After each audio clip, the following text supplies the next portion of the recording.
bersyukur punya Engkau Bapa. Terima kasih Yesus.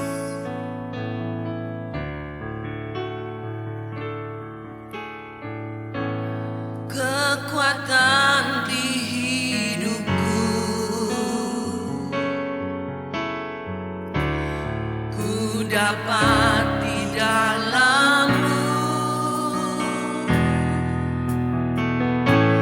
Kau teguhkan hatiku, tiada yang mustahil bagimu. Kekuatan di hidupku, ku dapat di dalam-Mu. Kau teguhkan hatiku, tiada yang mustahil bagimu. Sebab aku percaya, bukan karena melihat, namun karena firman-Mu yang selalu digenapi di hidupku. Ku percaya, bukan karena melihat, namun karena firman-Mu tiada pernah berubah.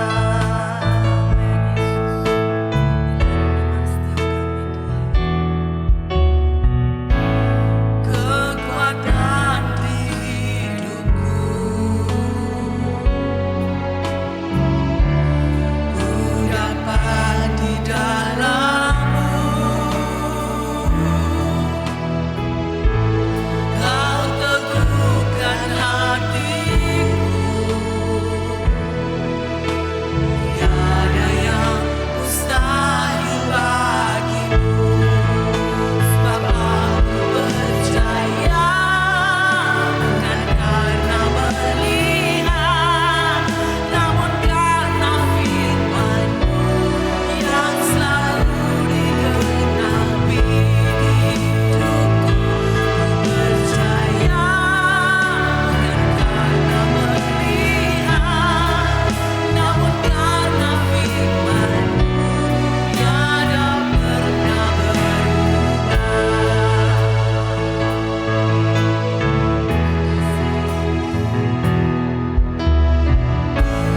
Kekuatan di hidupku, kami perlu Engkau Tuhan, kami perlu kasih karunia-Mu yang beri kami kekuatan. Kau teguhkan hatiku, tiada yang mustahil bagimu. Sebab aku percaya, bukan karena melihat, namun karena firman-Mu yang selalu digenapi di hidupku. Ku percaya, bukan karena melihat, namun karena firman-Mu tiada pernah berubah.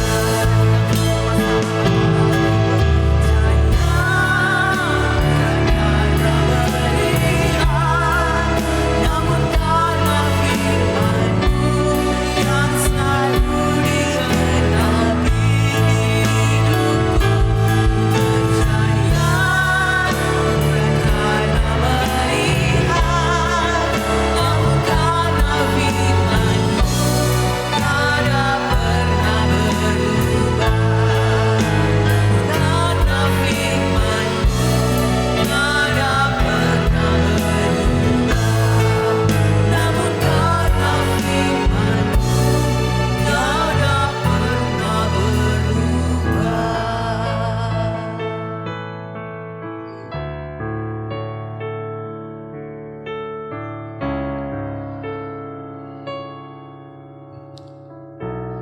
Bapa, kami bersyukur untuk kemurahan, untuk belas kasih, kebaikan, pertolongan, perlindungan yang Kau nyatakan dalam kehidupan kami. Namun lebih daripada itu Bapa, kami minta firman dari surga itu menjamah hati kami, merubah kehidupan kami, sehingga kami bisa menjadi seperti yang Kau mau.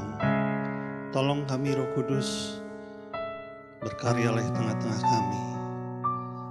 Terima kasih Bapa, di dalam nama Yesus, sama-sama kita katakan, amin. Silakan duduk Bapak Ibu.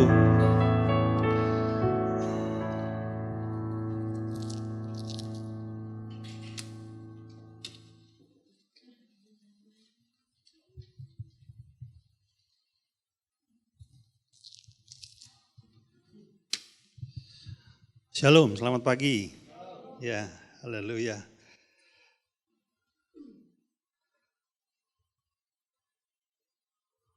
Dua minggu yang lalu saya menyampaikan tentang kelas 1M atau program 1M 1M. Nah, saya mau sampaikan kepada saudara bahwa kelas untuk memulai 1M 1M itu akan dimulai tanggal 23 Februari. Dan 2 minggu sebelumnya, yaitu tanggal 9 Februari, ada training HOTS ya, bagi saudara yang belum ikut bisa ikut. 2 minggu setelah itu baru kelas 1M 1M. Haleluya. Iya. Mungkin hari-hari ke depan pemerintah kota akan melakukan pengetatan demi menghindari penyebaran Omikron ya. Jadi saudara juga ikuti protokol yang ada, jaga kesehatan ya. Tapi lebih daripada itu, hiduplah dalam kehendak Tuhan. Karena sebetulnya hanya bisa melindungi saudara adalah tangan Tuhan saja. Saudara, hari-hari ini ada satu bisnis yang sedang booming, ya namanya bisnis kripto. Ya. Saya nggak paham betul, tapi mungkin saudara sudah mendengar. Dan saya juga pernah ditawari untuk terlibat pada bisnis ini ya, bisnis kripto. Dan rupanya banyak orang tergiur untuk berinvestasi di bisnis ini. Nah, ada seorang hamba Tuhan yang cukup dikenal di negeri ini, ditawari oleh seorang kawannya untuk invest di bisnis kripto ini. Katanya, wah ini luar biasa, keuntungannya jauh lebih tinggi daripada bunga bank dan segala macam hal-hal yang menarik tentang bisnis ini. Namun hamba Tuhan ini menjawab dengan sebuah kalimat pendek tapi menurut saya sangat tepat. Dia bilang begini, saya punya bisnis yang lebih bagus daripada kripto, yaitu Kristo. Saudara tahu Kristo? Kristo itu sama dengan Kristus ya. Karena dia bilang, kalau engkau investasi pada Kristo, itu investasi yang paling aman. Tidak bisa dicuri, ngengat dan karat tidak bisa memakannya. Dan upahnya kekal selama-lamanya ya. Jadi saya tidak bilang bisnis kripto itu ilegal atau salah. Tapi saya percaya orang benar bukan hidup dari kripto, tapi dari iman. Amin. Ya, demikian pula saya. Saya tidak seharusnya hidup dari kripto. Tahukah saudara, dunia ini sedang digiring sedemikian rupa secara halus dan perlahan-lahan agar orang itu mengejar uang, saudara. Secara halus Anda sedang dibawa untuk mencintai mamon. Perhatikan saudaraku, tidak ada yang salah dengan menjadi kaya. Tidak salah dengan menjadi kaya. Yang salah adalah ketika engkau menjadikan uang sebagai tujuan utama hidupmu. Di titik itu, engkau menjadi salah sasaran dan engkau bisa kecewa. Ya. Alkitab mengatakan, dan saya juga pernah mengulasnya berulang-ulang, bahwa di akhir zaman ini orang Kristen akan terbagi menjadi dua. Ya, Alkitab mengupasnya secara gamblang. Ada orang Kristen yang disebut gadis bijak, ada yang disebut gadis bodoh, ada yang disebut orang Kristen kambing, ada yang disebut domba, ada yang disebut ikan yang baik dan ikan yang buruk. Saya punya istilah sendiri, Kristen mempelai dan Kristen yang tercemar. Saudara, Kristen mempelai adalah Kristen yang mengejar Kristus.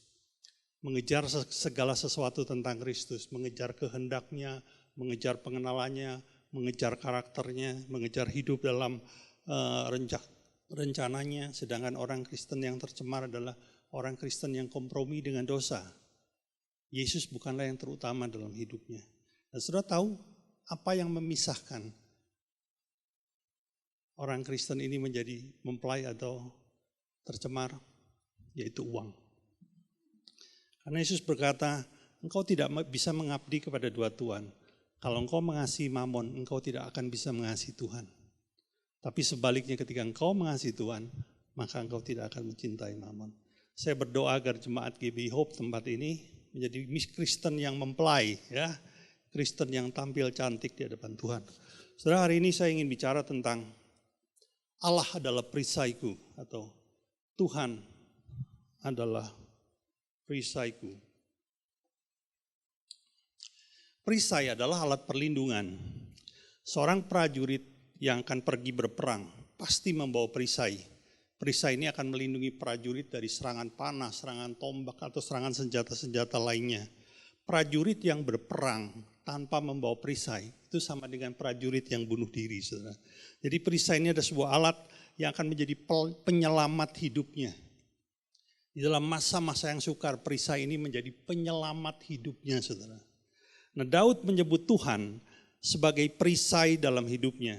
Kenapa demikian? Karena oleh pertolongan Tuhan, Daud berulang kali diluputkan dari maut, diluputkan dari bahaya, oleh karena Tuhan yang menolongnya. Mari kita lihat langsung aja ya. Di Mazmur pasal 18 mulai ayat pertama, kita akan membaca berlompat-lompat saudaraku. Tapi saya akan ceritakan supaya saudara bisa tangkap intinya ya. Untuk memimpin biduan dari hamba Tuhan yakni Daud. Jadi Mazmur ini ditulis oleh Daud yang menyampaikan perkataan nyanyian ini kepada Tuhan. Ini jadi sebuah pujian kepada Tuhan. Pada waktu Tuhan telah melepaskan dia dari cengkraman semua musuhnya dan dari tangan Saul. Mazmur ini dibuat Daud ketika dia diangkat menjadi raja Yehuda di Hebron. Beberapa waktu belum lama setelah dia dibebaskan dari ancaman Saul, yang akhirnya Saul mati sehingga bukan lagi menjadi ancaman bagi Daud. Saul mengejar-ngejar Daud dan hendak membunuh Daud. Kita lompat ke ayat 7 ya. Ketika aku dalam kesesakan, aku berseru kepada Tuhan, kepada Allahku aku berteriak minta tolong. Ia mendengar suaraku dari baitnya, teriakku minta tolong kepadanya sampai ke telinganya, saudara. Beberapa waktu yang lalu saya ketemu dengan Tante Wah, katanya Tante Wah itu jatuh di Blitar, sampai nggak bisa jalan, kakinya nggak bisa ditekuk, saudara. Dan dibawa ke tukang urut, juga tukang urutnya nggak bisa apa-apa. Dia bilang lebih baik dibawa ke rumah sakit aja. Di situ Tante Wah berteriak gitu ya, sampai semua orang kaget. Yesus tolong gitu ya. Jadi saya terinspirasi dengan teriakan Tante Wah sehingga saya buat khotbah seperti ini hari ini ya. Kita lompat ke ayat 17. Ia menjangkau dari tempat tinggi, mengambil aku, menarik aku dari banjir. Ia melepaskan aku dari musuhku yang gagah dan dari orang-orang yang membenci aku, karena mereka terlalu kuat bagiku. Pernahkah saudara menghadapi problem yang begitu besar, rasanya terlalu besar untuk saudara hadapi? Ayat 31, adapun Allah jalannya sempurna, janji Tuhan adalah murni. Perhatikan, dia menjadi perisai bagi semua orang yang berlindung padanya. Daud menjadikan Allah sebagai perisai. Bukan hanya sebatas sebutan, karena memang dia mengalami hal itu. Ada lagu yang dibuat dari Mazmur ini. Ya, Mbak DJ.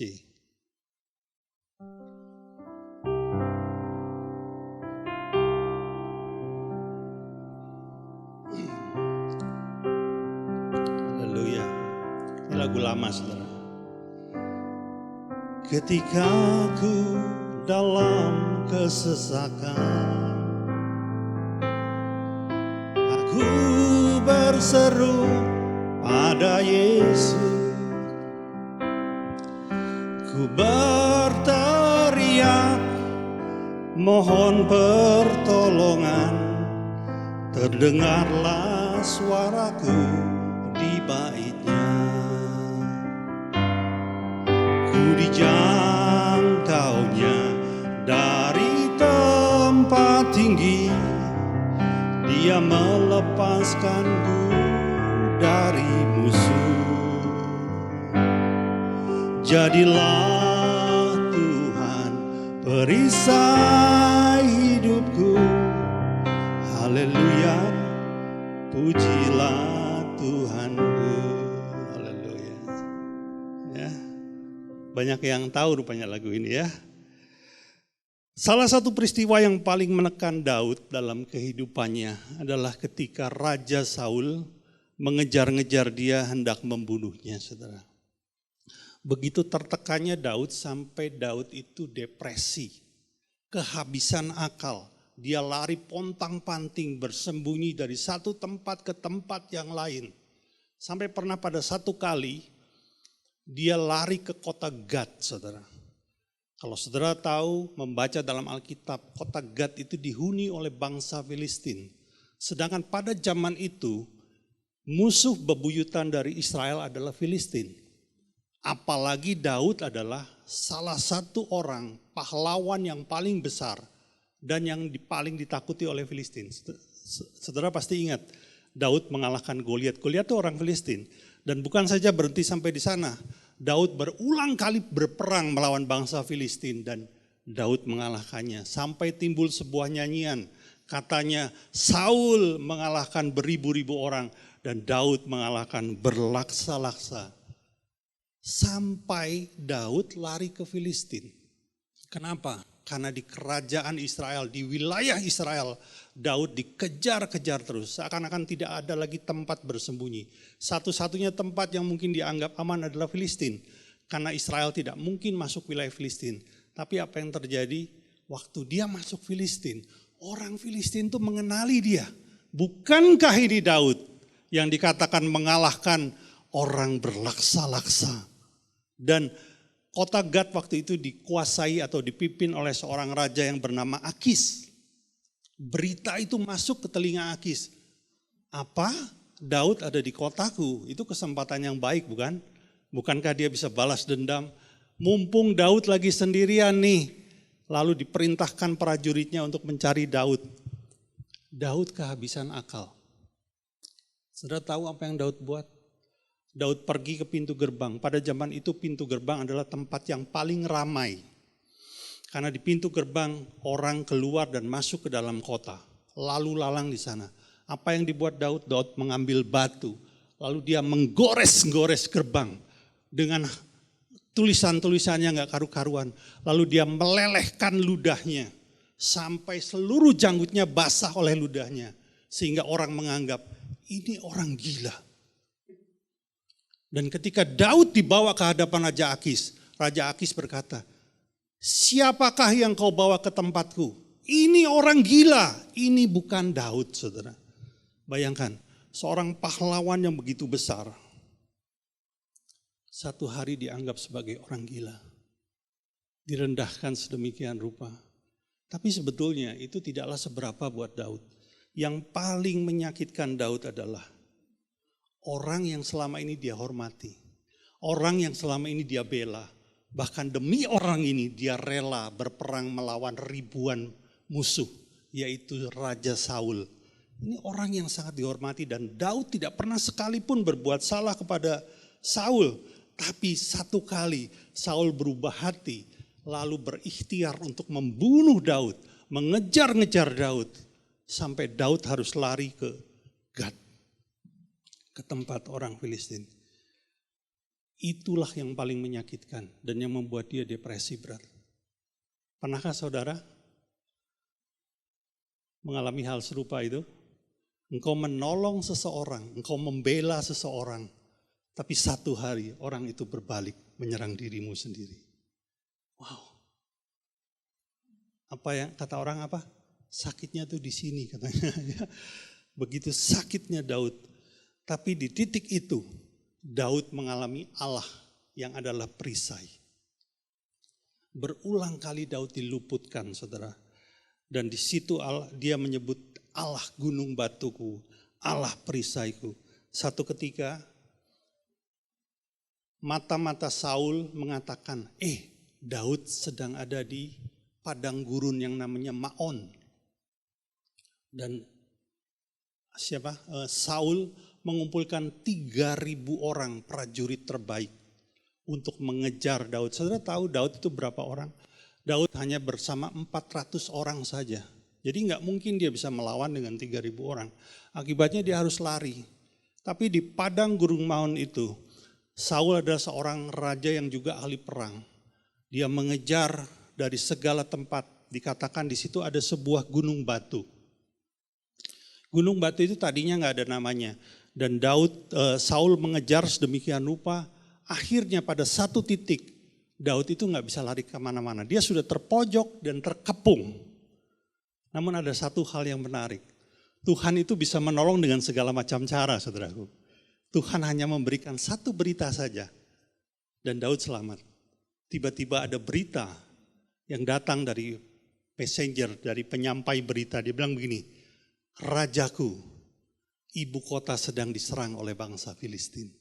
Tinggal tangkap waktu itu si Daud, karena dia sudah terjepit di satu tempat kecil. Tapi karena berita itu akhirnya Saul berkata, mundur, kita kembali ke kota. Karena dia harus mempertahankan negerinya. Dan Daud mengatakan, gunung yang tak bernama itu Selahamalekot ya dalam bahasa Ibrani. Yang kalau sudah baca di dalam Alkitab Indonesia dikatakan gunung batu keluputan. Ya dalam bahasa Ibrani dikatakan Selahamalekot, yaitu gunung yang menyelamatkan. Oleh karena itu Daud dalam Mazmurnya berulang kali mengatakan Allahku adalah gunung batuku, perisaiku. Kenapa? Karena di gunung batu dia pernah diselamatkan oleh Tuhan. Saudara, ketika seseorang mengalami apa yang namanya Allah menjadi perisai, dia itu mengalami yang namanya perlindungan di masa-masa sulit. Tertangkap? Karena di masa-masa sulit Allah berperan sebagai perisai yang melindungi dia, yang meluputkan dia dari segala kesulitan itu. Tadi saya ngobrol sama Tante Neni, saudara. Tante ini bergereja di sini sudah berapa tahun? Dia bilang udah lama, udah gak ingat katanya. Dan seingat saya karena gereja ini sekarang gereja kita ini masuk usia ke-12 tahun ya. Seingat saya Tante Neni itu sejak 2011. Jadi ya katakanlah 10 tahun lebih lah di tempat kami. Saudara mungkin saudara ada yang kenal, tapi saya mau sampaikan saja. Ya, tahun ini beliau berusia berapa Tante? 75 tahun loh. Dan dia ini seorang janda. Ya, suaminya sudah gak ada, tidak ada pekerjaan. Sejak saya ketemu sampai hari ini, dia mengalami apa yang namanya Allah menjadi perisai. 2 anaknya mengalami gangguan mental, harus dititipkan di panti rehabilitasi. Kalau tidak salah itu 1 bulan bayarnya aja mungkin lebih dari 4 juta rupiah. Ya. Dan 6 bulan yang lalu, anaknya yang ketiga kena stroke, gak bisa kerja, dan juga dirawat oleh dia di rumahnya. Bukan rumahnya saudara, dia kontrak di situ. Saya ingat benar, karena saya sering kali tanya, bulan Januari adalah bulan di mana dia harus memperpanjang kontrak. Ya, saya sering kali tanya itu. Dan kemarin saya tanya, gimana Tante? Dia bilang, Tuhan menolong saya. Haleluya. Dia bilang, Pak Hari, kontrakan saya enggak dinaikin harganya. Dalam hati saya enggak dinaikin, pun juga duitnya juga dari mana, kan tetap bayar juga kan ya. Kalau digratisin dan lagi saudara. Enggak dinaikin, harganya sama yang dulu. Tapi Tuhan tidak berhenti sampai di sana. Tuhan buat salah satu kerabatnya yang ada di Surabaya, digerakkan hatinya. Bilang, diperpanjang aja Tante, jangan setahun, 3 tahun. Mumpung harganya nggak dinaikin katanya. Jadi waktu saya tanya, Karena saya sudah kepingin tanya sebenarnya dari berminggu-minggu gitu ya. Gimana nih ya, karena mungkin ada sesuatu yang kita bisa bantu atau bagaimana. Dan ternyata dia bilang, Tuhan sudah tolong. Ini yang disebut Allah menjadi perisai, saudara. Allah menjadi gunung batuku. Dan Daud mencatat dalam Mazmur pasal 18. Apa yang membuat Allah mau menjadi perisai dalam kehidupan seseorang? Nah ini, mari kita perhatikan. Ini poin yang penting. Mazmur 18 ayatnya yang ke-23. Bagaimana atau apa yang menggerakkan Allah sehingga Allah mau menjadi perisai dalam kehidupanmu? Mazmur 18 ayat 23. Bunyinya demikian, sebab segala hukumnya kuperhatikan, ketetapannya tidaklah kujauhkan daripadaku. Aku berlaku tidak bercela di hadapannya dan menjaga diri terhadap kesalahan. Saudara, ini adalah pasal yang sama yang ditulis oleh Daud ketika dia berkata, Allah menjadi perisaiku. Allah membebaskan aku dari kejaran Saul. Saudara, semasa hidup Daud dikejar-kejar oleh Saul, Daud tetap menjaga hidupnya benar di hadapan Tuhan. Saudara perhatikan ayat 23 dan 20. Kalau bisa tampilkan bersama, bisa 23, 24.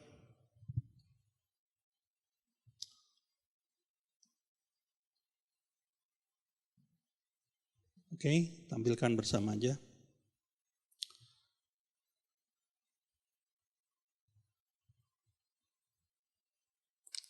Nah ya, jelas ya. Sebab segala hukumnya perhatikan dan ketetapannya tidaklah kujauhkan daripadaku. Aku berlaku tidak bercela di hadapannya dan menjaga diri terhadap kesalahan. Maksudnya apa sih ini? Saudara, kalau saya mau bikin mudah dan sederhana menjadi sebuah kalimat, ini bicara menjaga hidup tetap benar di hadapan Tuhan. Bahkan di dalam situasi yang sangat sulit, Daud menjaga hidupnya tetap benar di hadapan Tuhan. Saya melihat ada banyak orang percaya dia hidup benar ketika hidupnya tidak terjepit. Namun satu hari ketika dia terjepit oleh sebuah masalah, tertekan, terintimidasi, dia bisa berlaku tidak benar di hadapan Tuhan. Saudara tangkap itu? Kita sering melihat itu di sekeliling kita, saudaraku. Tapi tidak demikian dengan yang dibuat Daud. Ya, sebagai contoh, ini ada hal yang paling menonjol. Karena Daud ini tahu Saul mau membunuhnya. Dan pada satu ketika, ya, yang pertama ini terjadi di padang gurun yang namanya En-Gedi. Kita nggak usah baca, saya ceritakan saja. Ketika Saul sedang mengejar Daud dengan membawa 3.000 orang prajurit, dia tahu Daud sedang berkemah di padang gurun yang namanya En-Gedi. Dan ketika dalam pengejaran itu, ya, pengejaran itu kadang bisa berhari-hari, saudara. Saul berhenti sebentar di sebuah gua di padang gurun En-Gedi itu. Karena dia mau, katakanlah mau BAB, mungkin mau pipis gitu ya. Dia berhenti sebentar dan dia masuk ke dalam sebuah gua. Dia buang hajat di sana. Tanpa dia tahu bahwa di dalam gua itu, di tempat yang paling gelap, di situ Daud dan anak buahnya bersembunyi. Lalu anak buahnya bilang begini, itu orang yang hendak membunuhmu. Hari ini Tuhan menyerahkan dia ke dalam tanganmu. Lalu ketika tanpa disadari Daud mendekati, lalu Daud memotong punca jubah atau memotong ujung jubah Saul. Ya, jadi jubah itu biasanya ada rumbai-rumbainya, itu namanya punca ya, itu dipotong oleh Daud. Saudara perhatikan, kalau Daud bisa memotong punca jubah daripada Saul, seharusnya Daud bisa menikam Saul dengan mudah. Dan kalau dia bunuh Saul pada saat itu, bahaya yang mau melenyapkan nyawa Daud sudah nggak ada. Selesai, Daud bebas dari kejaran.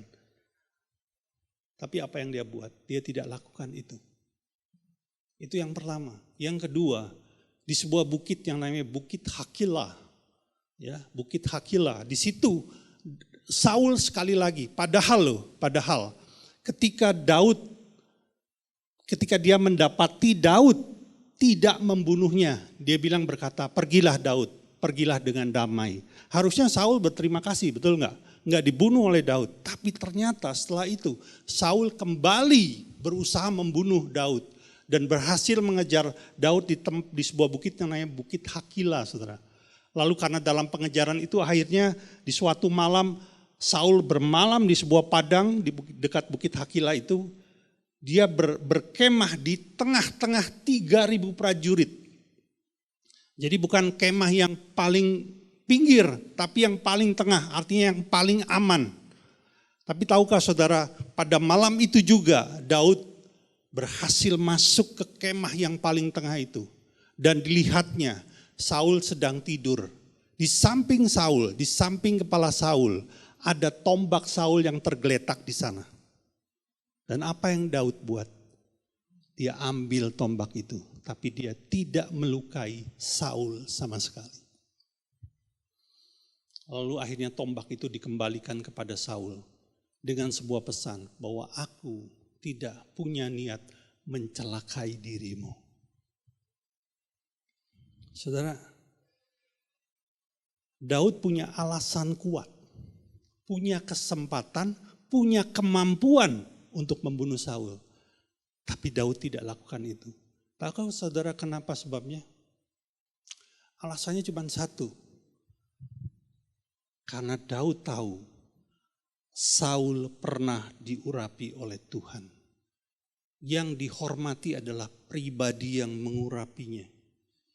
Makanya dia menulis dalam Mazmur 105 ayat 15. Coba kita lihat Mazmur 105 ayat 15.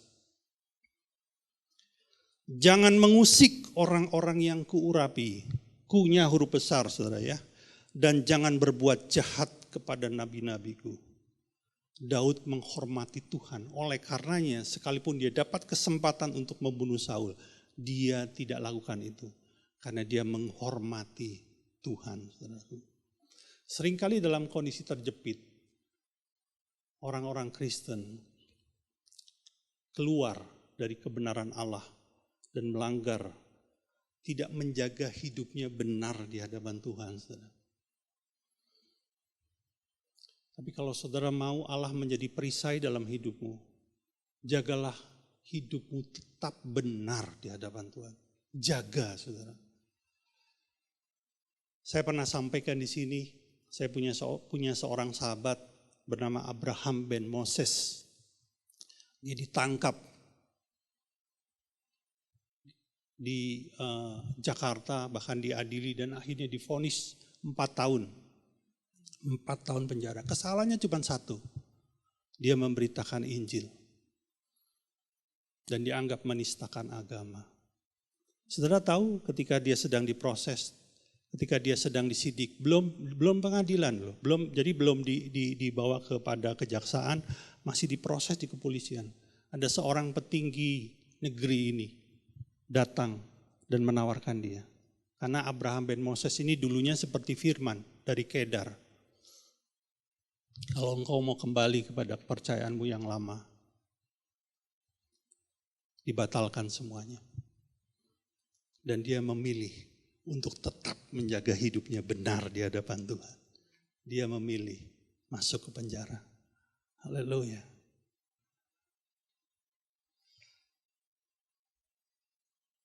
Hari-hari ini dia dipakai Tuhan secara luar biasa. Saudara, jagalah hidupmu tetap benar di hadapan Tuhan. Yang kedua, ini yang terakhir saudara. Apa yang membuat Allah menjadi perisai bagi Daud? Daud ini tidak menyimpan kepahitan saudaraku. Dia punya alasan kuat untuk pahit terhadap Saul. Saudara, ketika sebuah dinasti atau sebuah kerajaan diganti oleh raja yang berbeda dinasti. Ya. Jadi raja penggantinya itu bukan anaknya, bukan cucunya. Tapi orang yang betul-betul nggak ada hubungan keluarga. Ini namanya pergantian dinasti. Di seluruh dunia akan terjadi satu hal yang sama. Apa itu saudaraku? Yaitu dinasti atau raja yang baru ini akan menghabisi seluruh keluarga dari dinasti yang lama. Nggak hanya rajanya, nggak hanya istrinya, tapi sampai cucu cicitnya, semua anggota keluarga, semua yang punya hubungan keluarga dengan raja itu pasti dibantai habis. Karena dianggap berbahaya, kalau dibiarkan ini menjadi sebuah bibit yang nantinya bisa mendatangkan balas dendam, saudaraku. Itu dilakukan di mana-mana, termasuk di Israel. Jadi ketika Daud satu kali diangkat menjadi raja atas Israel, ada sebuah ketakutan.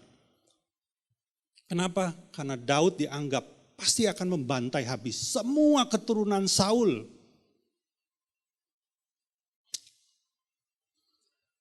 Dan dia memanggil seorang hamba yang masih hidup. Hamba ya, ini bukan anggota keluarga. Hamba dari Raja Saul yang bernama Ziba.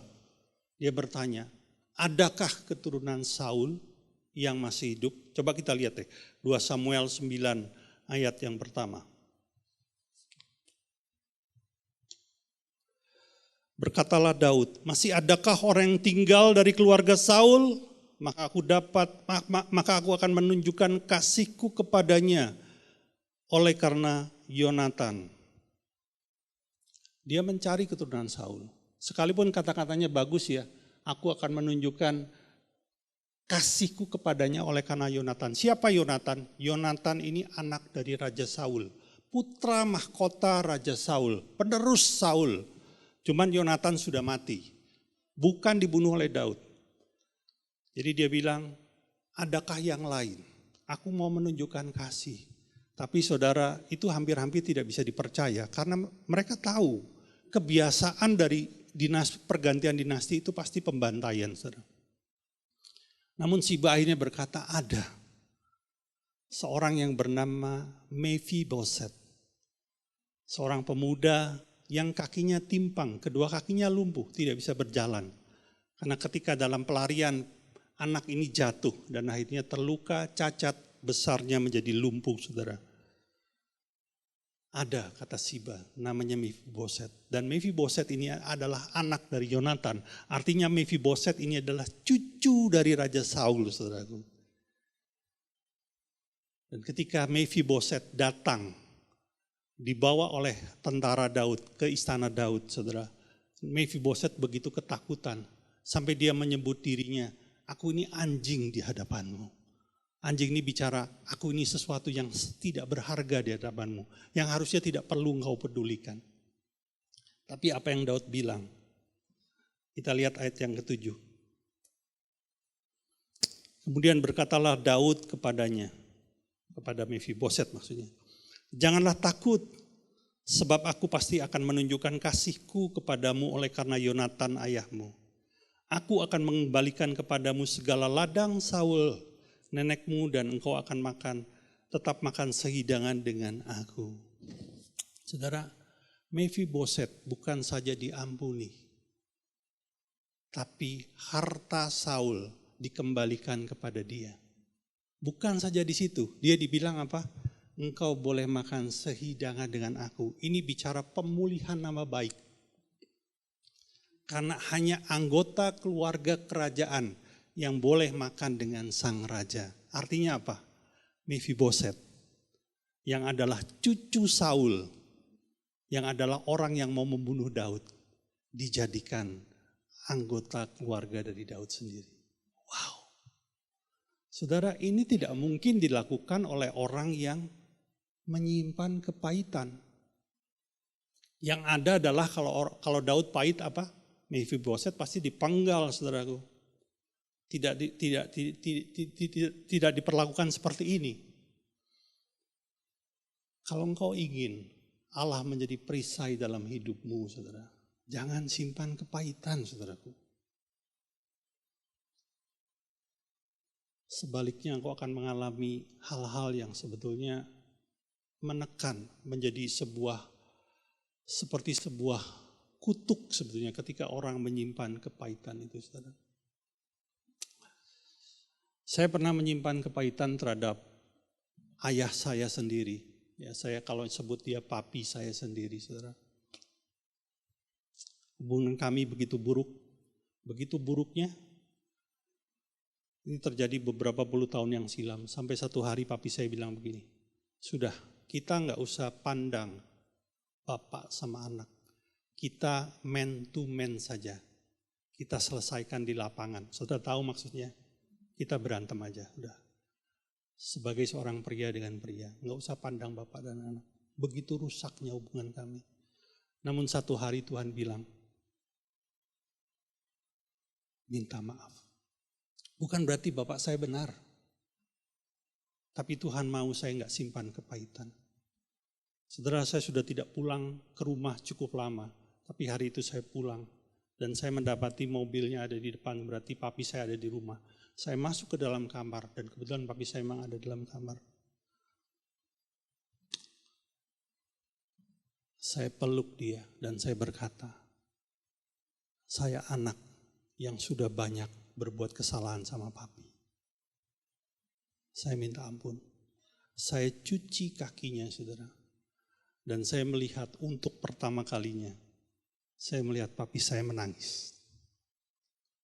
Sejak itu hubungan kami dipulihkan. Saudara tahukah, ketika saya masih menyimpan kepahitan, itu yang dikatakan langit seperti tembaga, tanah seperti besi. Saya alami, saudara. Saya cari pekerjaan bertahun-tahun, gak dapat. Coba usaha ini dan itu, gagal dan gagal lagi. Dan ketika saya selesaikan kepahitan, surga seperti terbuka di atas saya. Wow, hidupnya dipulihkan. Saudara, saya sampaikan singkat saja pagi ini. Allah bisa menjadi perisai dalam hidupmu. Tapi apakah itu bisa terjadi atau tidak? Tergantung dari pilihan hidupmu. Dan saya mau katakan, kalau engkau ingin menjadikan Allah sebagai perisai dalam hidupmu, jagalah dirimu tetap benar di hadapan Tuhan. Apapun masalahnya, apapun tekanannya, apapun hal yang sedang kau hadapi hari ini, jaga hidupmu tetap benar di hadapan Tuhan. Yang kedua, jangan simpan kepahitan. Dan kau akan melihat, seperti Allah menjadi perisai bagi Daud, Allah akan menjadi perisai bagi hidupmu. Amin. Oke, Cici yang tadi.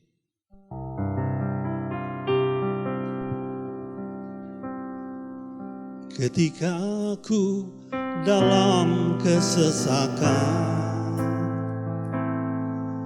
aku berseru pada Yesus, ku berteriak mohon pertolongan, terdengarlah suaraku di baitnya. Ketika aku dalam kesesakan, aku berseru pada Yesus, ku berteriak mohon pertolongan, terdengarlah suaraku di baitnya. Ku dijangkaunya dari tempat tinggi, Dia melepaskanku dari musuh. Jadilah Tuhan perisai hidupku, haleluya, pujilah. Mari sama-sama, ku dijangkaunya, ku dijangkaunya dari tempat tinggi, Dia melepaskanku dari musuh. Jadilah Tuhan perisai hidupku, haleluya, pujilah Tuhan, haleluya, pujilah Tuhan, haleluya, pujilah Tuhanku. Bapa, kami bersyukur buat firman-Mu.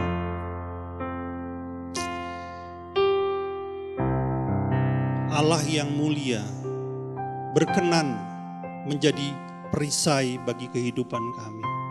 berkenan menjadi gunung batu kami. Tempat kami diluputkan dari segala bahaya.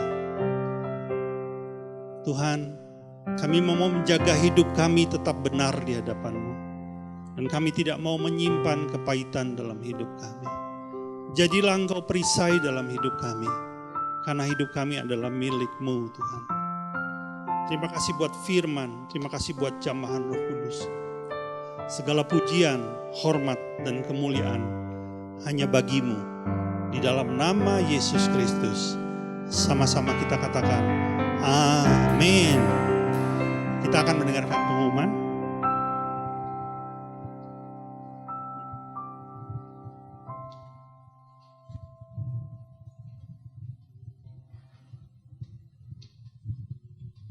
Shalom Bapak Ibu, selamat pagi. Saya akan baca pengumuman yang pertama. Bagi yang ingin ikut ibadah tatap muka seperti ini, harap mendaftar lebih dahulu di grup Telegram kita seperti biasanya. Yang kedua, ibadah online dapat diakses sekitar jam 2 siang dan nanti linknya akan juga diinfokan di grup Telegram kita. Yang ketiga, setiap hari Rabu tetap ada doa malam tempat ini. Diharapkan Bapak Ibu hadir 15 menit sebelumnya untuk mengikuti protokol kesehatan. Yang berikutnya, setiap jam 8 malam kita dianjurkan untuk membangun mesbah di rumah kita masing-masing. Ajak istri, suami, anak-anak untuk berdoa untuk lebih intim dengan Tuhan. Itu aja, mari kita doa persembahan. Segala puji syukur kami naikkan di hadapan-Mu Tuhan. Terima kasih atas segalanya yang Bapa berikan dalam hidup kami Tuhan.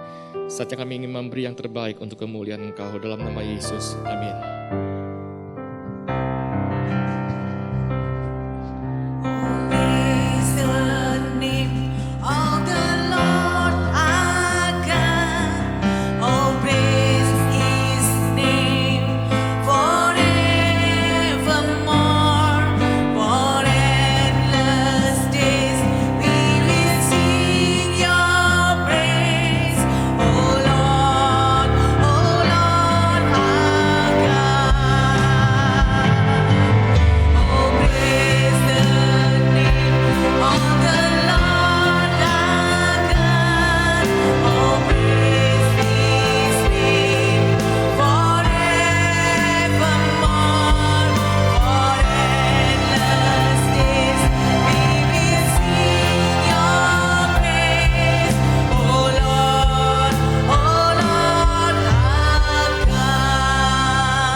Bapak Ibu untuk bangkit berdiri, kita akan mengakhiri ibadah dengan doa penutup.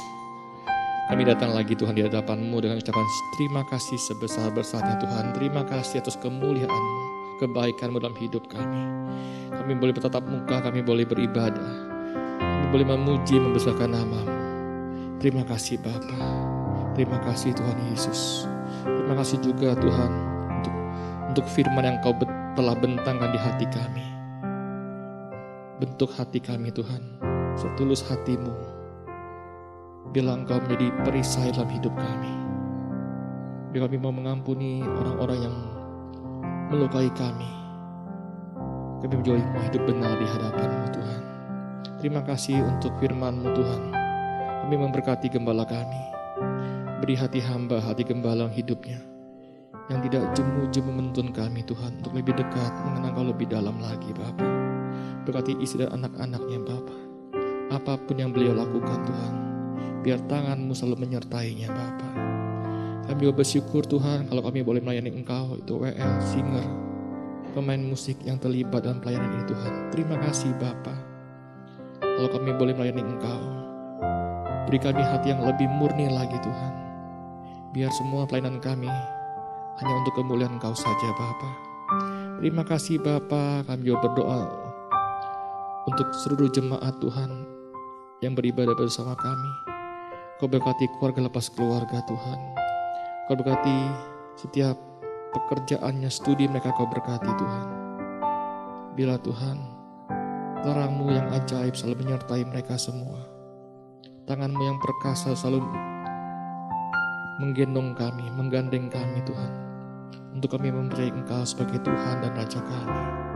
Terima kasih Bapa. Kami juga memberkati bangsa kami Indonesia. Kami mengasihi Indonesia, diberkatilah Engkau Indonesia dengan segala yang baik. Kami memberkati pemimpin kami Tuhan, Pak Jokowi. Beri dia hikmat-Mu Tuhan untuk memimpin bangsa kami Tuhan. Berkati istri dan anak-anaknya Tuhan. Perlindungan-Mu sempurna atas beliau Tuhan.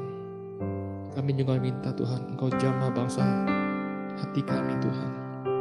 Bila hujan pertobatan, hujan keselamatan selalu ada di bangsa kami.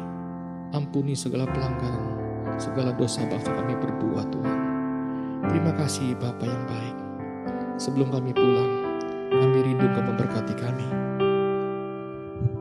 Mari jemaat yang kasih Tuhan, kita angkat tangan kita dan arahkan hatimu kepada Bapa di surga. Diberkatilah Engkau berlimpah-limpah dengan segala yang terbaik dari Allah Bapa, kasih-Nya yang sempurna di dalam Yesus Kristus, serta kekuatan, pertolongan dan penghiburan dari Roh Kudus, memampukan Engkau untuk hidup di dalam segenap kehendak Allah. Kita yang sudah menerima semuanya itu, sama-sama kita katakan